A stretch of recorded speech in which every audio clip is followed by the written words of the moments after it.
بسم الله الرحمن الرحيم. دروس اللغة العربية لغير الناطقين بها، الكتاب الثالث، الدرس السابع والعشرون. دروس اللغة العربية üçüncü kısım kitabının 27. dersi. Endi bugünkü dersde sabaqdaşlar asaslıq muhimroq so'zlanadigan mazmun maf'ulul mutlaq. Maf'ulun mutlaq, yani al-maf'ulul mutlaq yoki. Endi maf'ulul mutlaq degan nima degan savolga kelsak, maf'ulul mutlaq deganimiz tildan keyin so'zlanadigan. Diqqat qilaylik.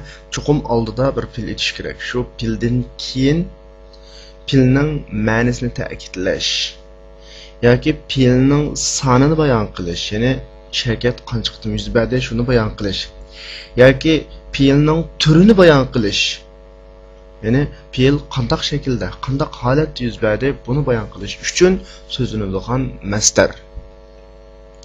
Ammo shaqirga vaqtda kallamizda iniq bo'lib kelsin. Maf'ul mutlaq bir masdar. Fildan keyin so'zlanadi. Cümledeki asaslık role birincisi filning ma'nosini ta'kidlash. İkincisi filning sonini bayon qilish. Masalan, qancha qitim yuz berdi, qancha qitim bo'ldi degandek. Üçüncüsü filning turini bayon qilish. Masalan, shirkat qanday shaklda yuz berdi degandek bayon qilish. Bu bir xil shakli maf'ul mutlaqninki. İkinci xil, nayt az vaqtlarda yuz beradigan shakli maf'ul mutlaq o'zi yolg'iz kelib, shu maf'ul mutlaqning fiilini so'zlashdan behojat qiladigan, fiilning rolini o'ynay oladi, ya'ni fiil ifodalagan ma'noni ifodalaydi. Mana bu maf'ul mutlaq. Masalan, misol keltirsak, kallamallohu Musa taklimada takliman degani kallamaning masdari ya da maf'ul mutlaq bo'lib kallama degan fiilning ma'nosini ta'kidlab keldi. İkinci misal bayatımız sanını bayan qilishni degan emasmi? Darabanil walad darabat. Meni heliqi bola bir qanchani urdi. Urush bir qancha qitim yuz berdi. Yani qitim soni. Yoki bo'lmasa tudi'al kitabu tab'atayn. Kitob 2 qitim besildi. Yani besilish shirkat qancha qitim yuz berdi? 2 qitim. Mush ikki misaldagi darabatin yoki tab'atayn degan mush ikki bo'lak maf'ul mutlaq bo'lak bo'ladi. Üçüncüsü yeni fiilning türünü bayon qilish uchun kelganning misolini olsak, hafiztul Qur'ana hifzan jayidan. Men Qur'onni yaxshi yodladim. Bunyodagi hifzan degani maf'ul mutlaq nima uchun qanday ma'noni ifodalaydi desak, hafiztu ya'ni yodlash degan shirkatninki qanday shaklda, qanday holatda yuz berganligini ifodalash uchun keldi. Ya'ni men Qur'onni yaxshi yodladim. Yoki bo'lmasa Qara'a Ahmad ad-darsa qira'ata fahim. Ahmad darsni tushungan odamdek o'qidi desa, shirkatning o'qish degan shirkat qanday holatda yuz berdi, shuni bayon qilish uchun keldi. Demak, maf'ul mutlaq degan fildan keyin keladigan, shu filning ma'nosini ta'kidlash yoki sonini bayon qilish yoki turini bayon qilish uchun so'zlanadigan masdar maf'ul mutlaq bo'ladi ekan. Endi ba'zida yuqorida degandek fildan keyin so'zlanib kelmay, maf'ul mutlaq ya'ni masdar yolg'iz so'zlanib o'zining fiilisini ifodalab qiladigan ahvolim bor ekan. Masalan, shuning misoli mahlan deymiz odatda. Aldirtib kelsa, mahlan deymiz. To'xtang, aldirmang. Vaqtning degan aslisi degan gap esa imhal mahlan degan gap. Ya da mahlan imhal degan filning ma'nosini o'ynab keldi. Mana bu maf'ul mutlaqninki bayoni. Endi maf'ul mutlaqimiz baya 3 xil maqsad uchun keladi asosliga. Birisi filning ma'nosini ta'kidlash, ikkinchisi filning sonini bayon qilish, uchinchisi filning turini bayon qilish uchun deb 3 xil maqsadni tilga oldi. Endi birinchi xil maqsad, ya'ni filning ma'nosini ta'kidlash uchun kelgan vaqtda maf'ul mutlaq, ya'ni masdarining shaklida o'zgarish bo'lmaydi. Endi sonini bayon qilish uchun keldi degan vaqtimizda, sonini bayon qilish uchun keldi degan vaqtimizda sulasi mujarratdan bo'lib qolsa, bu fa'latun o'lchimi bilan chiqariladi masdar. Masalan, uni bir qitim urdim demoqchi bo'lsam, darabtuhu darban demasdan darabatun deyman. Ya'ni ta'kidlash uchun kelgan vaqtda masdar asli qanday shakl bo'lsa shu paytda chiqaveradi, o'zgarmaydi. Ammo sonni ifodalash uchun kelgan vaqtda bu son sanoqni ifodalaydigan masdarul marra deb qo'yamiz, qitim sonni ifodalaydigan masdar deb sulasi mujarratdan fa'la o'lchimida chiqadi. Masalan, darabtuhu darbatan, jalastu jalsatan degandek bir qitim o'ltirdim. Akaltu aklatan, bir qitim yedim degandek ma'noda. Mavsulat mujarratdan chiqadigan fe'lning sonini bayon qilish uchun kelgan maf'ulning shakli, ya'ni maf'ul mutlaqning shakli. Agar sulas mujarratdan boshqa so'p qolsa desa, bu vaqtida odatdagi normal masdarning oxiriga ta'dinlarni qo'shib qo'ysak bo'ladi. Masalan, men bir qitim takbir aytdim desam, kabbara, kabbartu takbiratan. Asli masdar nima chiqadi? Takbir chiqadi. Mushuning qitimliqini ifodalash uchun oxiriga kichik muannasning ta'sini, qitimni ifodalaydigan ta'birni qo'shib qo'ysak bo'ladi. Xuddiki mayit namoz o'qigan vaqtda arba'u takbirat deymizku. 4 takbir deb shundami? Shu yerda takbirat ta qitimni ifodalaydigan ta. Aniq tushunib olaylik. Masdar fe'lning ma'nosini ta'kidlash uchun kelgan vaqtda o'zgarmaydi. Ammo sonni ifodalamoqchi bo'lsa, bu vaqtda sulasi mujarrad bo'lib qolsa, fa'latun o'lchimida masdar keladi. Sulasi mujarradning g'ayridagi fe'llar bo'lib qolsa, buning masdarining o'z betiga kelib oxiriga kichik ta'mirsa, ya'ni muannasning ta'sirisi qitilsa bo'ladi. Bu sonni ifodalash uchun kelgan maf'ul mutlaqning ahvoli. Endi oxiriga ta qo'shildik. Endi mushu ta'ni qo'shishdan ilgarilam azaldan ta'va masdar bo'lib qolsa, masalan, zada yazidudin masdar ziyodatan chiqadi. Üzlam taba. Endi mushunda bo'lib qolsa, men faqat bir qitim lam oshirib o'tdim degan ifodalamoqchi bo'lsak, zidtu ziyodatan desak, bu yerdagi ta sonni ifodalaydigan ta emas, balki masdarning aslida bor ta. Buni qanday qilamiz desa, oxiriga son sanoqni ifodalaymiz. Masalan, bir qitim demoqchi bo'lsak, zidtu ziyodatan wahidatan deb wahidatanni qo'shamiz.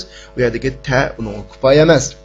Men faqat bir qitim lam turdim demoqchi bo'lsak, aqamtu iqamatan wahida deymiz. Iqama oxirida iqamah deb tavamiz uzun ta'si.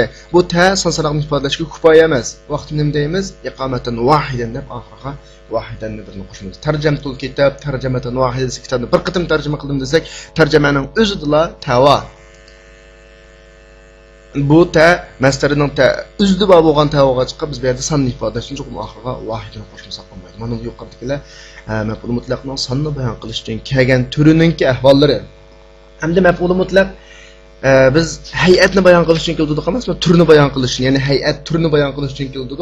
Bu vaqtda qanday bo'ladi desa, bu vaqtda fi'la o'lchimida masdar shakllanadi. Masdar biz bayatın degandek fe'lning ma'nosini ta'kidlash uchun bo'lsa, masdar o'z betiga keladi. Sonni ifodalash uchun bo'lsa, sulas mujarratning fa'ala o'lchimida, sulas mujarratning g'ayridan masdarning oxiriga ta qo'sh orqali keladi. Endi hay'at, ya'ni turni bayon qilish uchun kelib qolsa masdar, bu vaqtda fe'lning hay'atini bayon qilishni ifodalaydigan fi'la o'lchimida, fi'latun o'lchimida masdar shakllanadi. Masalan, jalastu jilsatan qari. Men o'quvchining o'ltag'andek o'ltirdim. Jalastu jilsatan talib. Men o'quvchining o'ltag'andek o'ltirdim degan shaklda. Masalan, Qur'oni Karimda baqo fa amma man thaqulat mawazinuhu fa huwa fi 'ishatin radiya. 'Isha, 'asha ya'ishudan chiqqan masdar bu fi'la o'lchimida chiqqan masdar. Hadisda mi keldi-ku? Fa iza qataltum fa ahsinul qitla. Sizlar o'ltirsanglar chiroyli o'ltiringlar. Ya'ni qitla degani fi'la, chiroyli o'ltirish shaklida o'ltiringlar degan ma'noda. Mana demak, turni, hay'atni bayon qilish uchun biz nima chiqarmoqchi bo'lsak,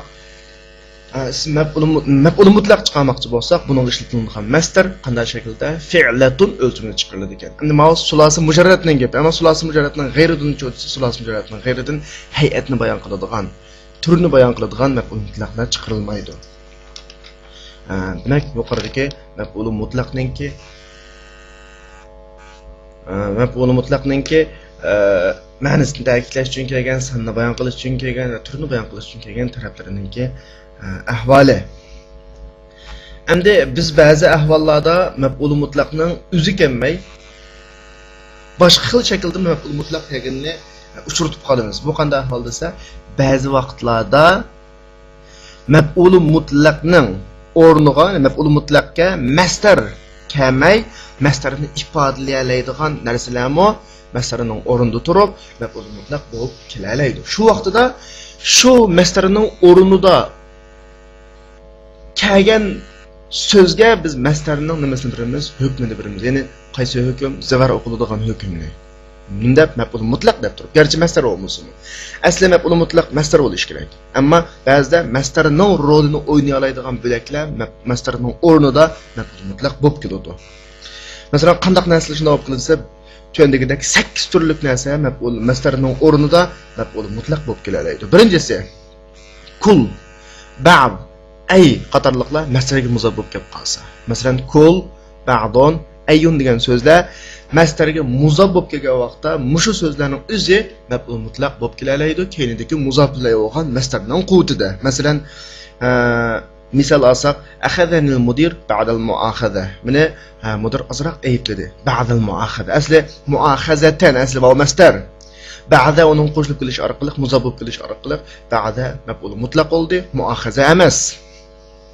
A'rifuhu kullal ma'rifa. Ma uni to'liq tunima desak, asli a'rifuhu ma'rifatan deb kelish kerak. Ammo o'rinda kul kelish orqali ham to'liq degan ifodalash uchun kul muzof bo'ldi, ma'rifa muzof bilan bu yerdagi maf'ul mutlaq ma'rifa emas, balki kul. Yana bir misol. Sa'alamu allazina zalamu ayya munqalabin yanqalibun desa, aslisi munqalab mastar bo'lishi kerak. Ammo munqalab mastar olmay, ay muzof bo'lg'achqa munqalabning ta'sirida aynin bo'ldi, maf'ul mutlaq bo'ldi. Asli munqalab degan mastar maf'ul mutlaq bo'lishi kerak bu o'rinda.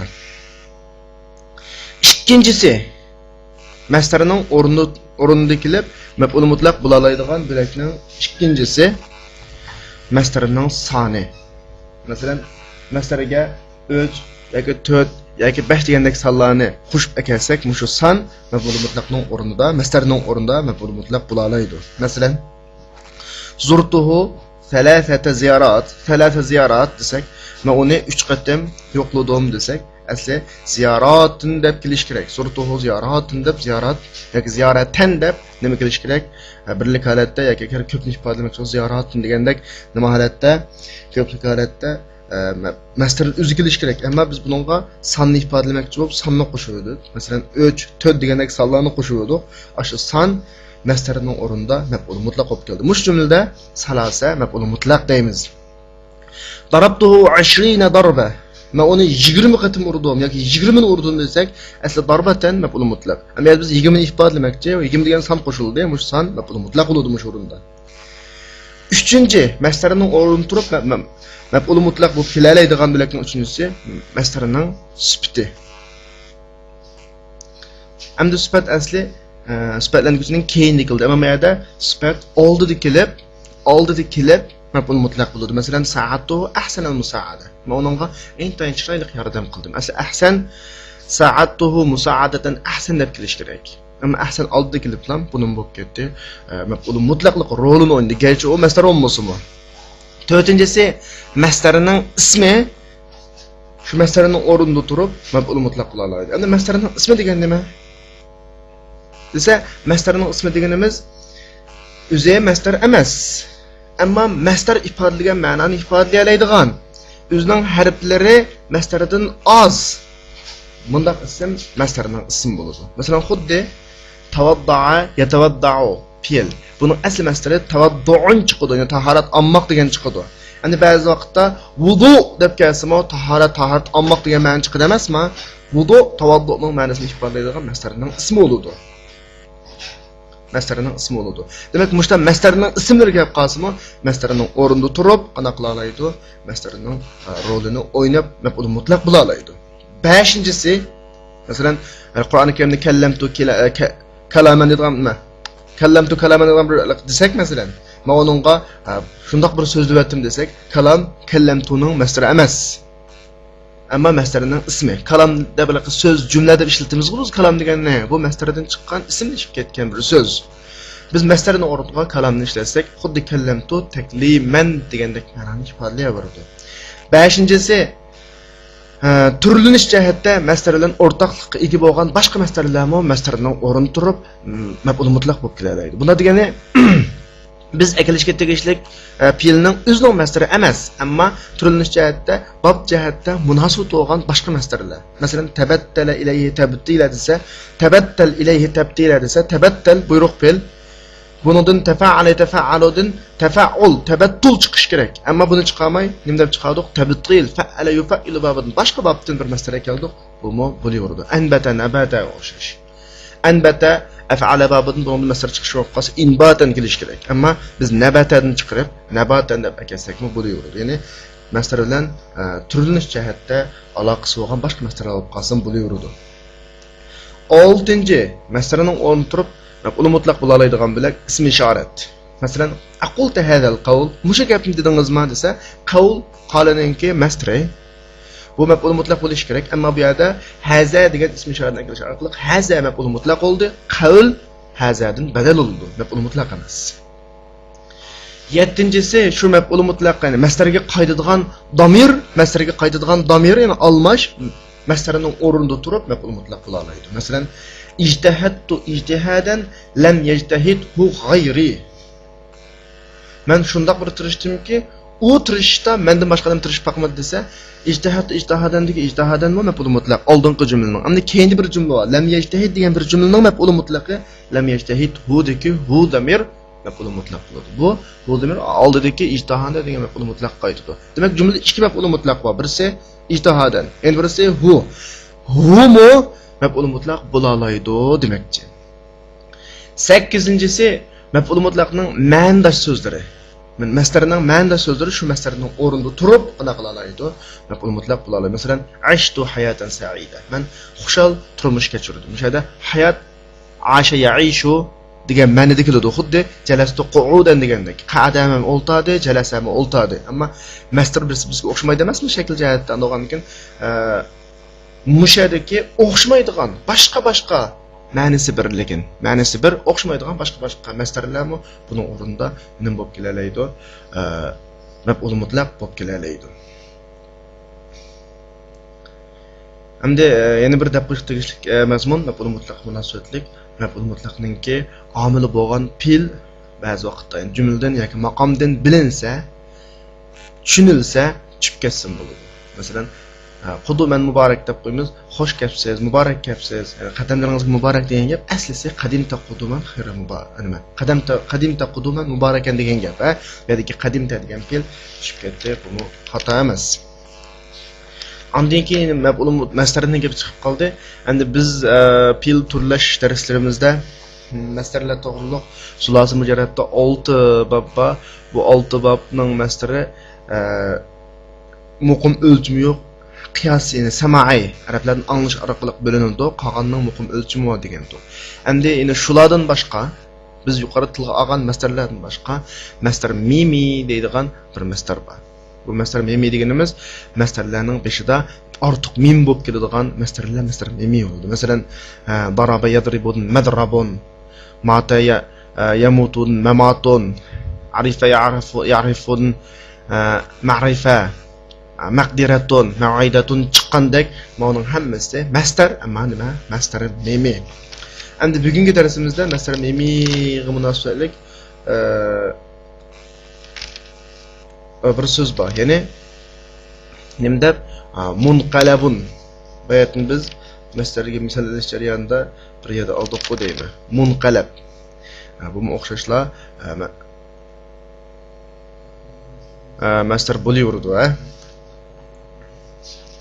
Darsning jarayonida munqalabun uchrab qolsa, sizlarga eskartib o'tay. Yuqoridagi mazmunlar tushunishib bo'lgan bo'lsa, men sizlarga darsning tekstini o'qib, tarjima qilib, tahlil qilib beray. Quduman mubarakan ya ustaz. Mata qadimta min as-safar? Barakallahu fik. Qadimtu al-bariha. Ya Hamza, أغلق الباب إغلاقا وخفف سرعة المروحة. أتكفي هذه السرعة؟ لا، لقد خففتها كل التخفيف. أردت أن تخففها بعد التخفيف. زدها زيادة طفيفة. لقد قرأت الدرس الجديد قراءتين يوم الأربعاء. اهتممت في القراءة الأولى بالإعراب، وفي أثناء القراءة الثانية شرحت لكم المفردات الجديدة شرحا وجيزا. وقبل أن أشرح لكم الدرس شرحا مفصلا أريد أن أسمع منكم الآية الواردة في هذا الدرس، فهاتوها. وكلم الله موسى تكليما، ورتل القرآن ترتيلا، إن الله وملائكته يصلون على النبي يا أيها الذين آمنوا صلوا عليه وسلموا تسليما فلينظر الإنسان إلى طعامه أنا صببنا الماء صبا ثم شققنا الأرض شقا يا أيها الذين آمنوا اتقوا الله وقولوا قولا سديدا يصلح لكم أعمالكم ويغفر لكم ذنوبكم ومن يطع الله ورسوله فقد فاز فوزا عظيما الزانية والزاني فاجلدوا كل واحد منهما 100 جلدة ولا تبرجن تبرج الجاهلية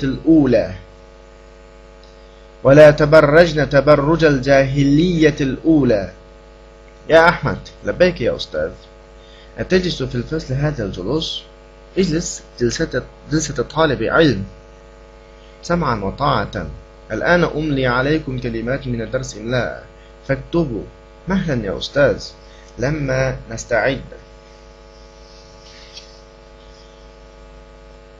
kelgan qadimingizga muborak bo'lsin ustoz. Menga quduman mubarakan ya ustoz degani qadimta quduman mubarakan ya ustoz degan. Bu yerda o'xshashlar qadima deydigan pil tushib ketgan, tashlangan. Quduman mubarakan maf'ul mutlaq. Ya'ni turini bayon qilish uchun kelgan. Ya'ni sizning kelishingiz barakatlik, Alloh barakat beradigan kelish bo'lsin degan ma'noda. Mata qadimta minas safar. Safardan qachon keldingiz? Barakallohu fik. Allah sana barakat bersin. Qadimtul barihata tunugin kech kelgandim. Ya Hamza, aghliqil baba ighlaqa. Hamza, ishni bir itib o'tinga. Men ighlaq degani bu mutlaq, ya'ni ta'kidlash uchun bo'lg'achqa, uyg'ur tilida bir itib o'tinga deb desak, bu ta'kid bir qadar masroq ifodalanadi, Va khaffif sur'atal mirwaha. Shamoldirg'uchninki sur'atini paslang. Pasli o'ting. Khaffif, yengillatib o'ting, paslatib o'ting. Atakfi hadhihi sur'a. Bu sur'at bo'lamdi? La, laqad khaffaftaha kull at-takhfif. Ya, siz uni butunlay paslatib o'tdingiz. Men kull at-takhfif butunlay paslatib o'tdingiz degan ma'noda ifodalaydi. Endi yerdagi kul takhfifga mudaf bo'lib kelgan kul degan lafz takhfif asli maf'ul mutlaq. Kul mudaf bo'lganning qisovi bilan kul ma'noda maf'ul mutlaqlik rolini o'ynaydi. Araddu an tukhaffifaha ba'da at-takhfif. Men uni azroq paslatishingizni iroda qilgandim yoki o'ylagandim. Ma'nodaki ba'da at-takhfifda takhfif asli mastarga muzab bo'lgan kul ba'diga lafzlar maf'ul mutlaq emas, mastarning o'rnida mashg'ullanishgan ma'noda ba'da maf'ul mutlaq bo'ladi. Zidha ziyadatan tafifa.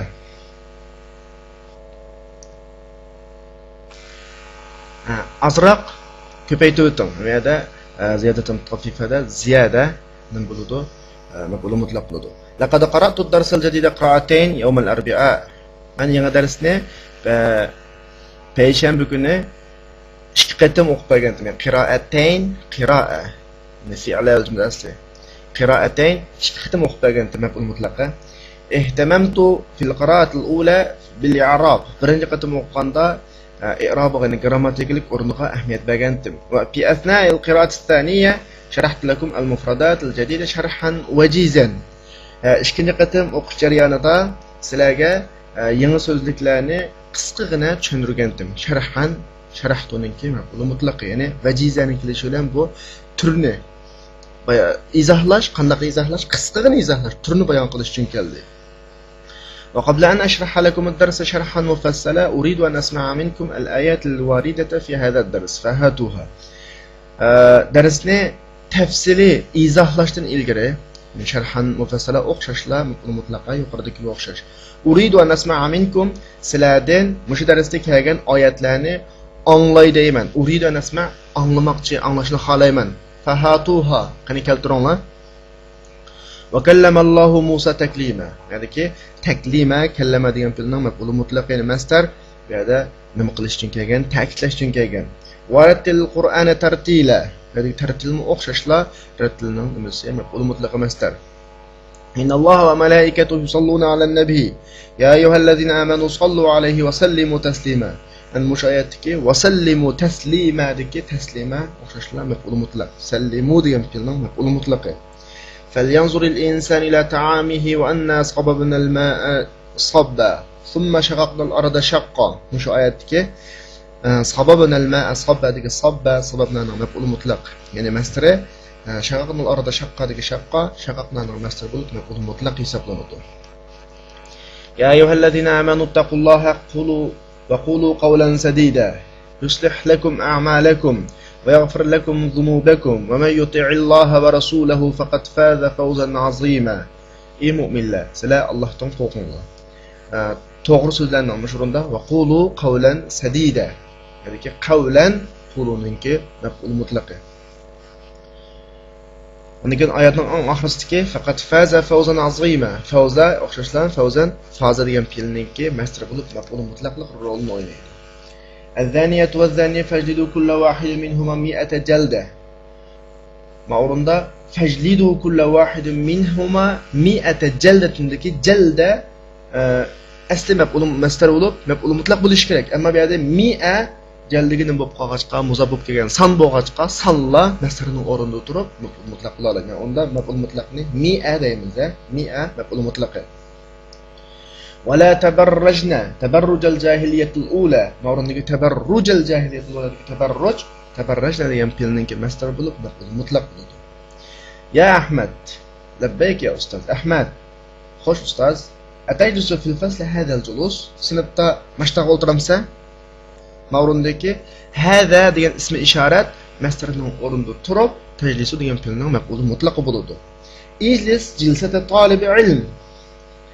O'quvchining, ya'ni talib ilm degani ilm o'rganadigan o'quvchining o'ltog'indagi o'lta.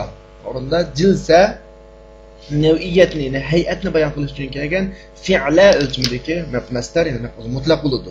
Sam'an va ta'atan. Gapingizni anglayman va bo'ysunaman. Ma'rundagi sam'an va ta'atan pilning noib bo'lib kelgan maf'ul mutlaq. Pilni ifodalaydi. Aslisi asma'u va uti'u deganni ifodalaydi. Alan umli alaykum kalimat min ad-darsi imla'a faktubu. Hozir sizlarga darsdagi so'zlarni o'qib beraman. Umli imla'an degani sizlar imlo qilib o'qib beraman deganman. Imla'an umlininki masdar bo'lib maf'ul mutlaq. Faktubu yozing. Mahlan ya ustoz. To'xtab turing ustoz. Balki mahlan o'xshashlar maf'ul mutlaq. Ammo bu yerdagi maqsad maf'ul mutlaqni ishlatishdan pilni ifodalash. Ya'ni amhilna ya ustoz degan ma'noda. Bizga sal vaqt berib to'xtang degan ma'noda. Lamma nasta'id. Taxe tayyorlik bo'lanmidik. Va axiru da'wana alhamdulillahi robbil alamin.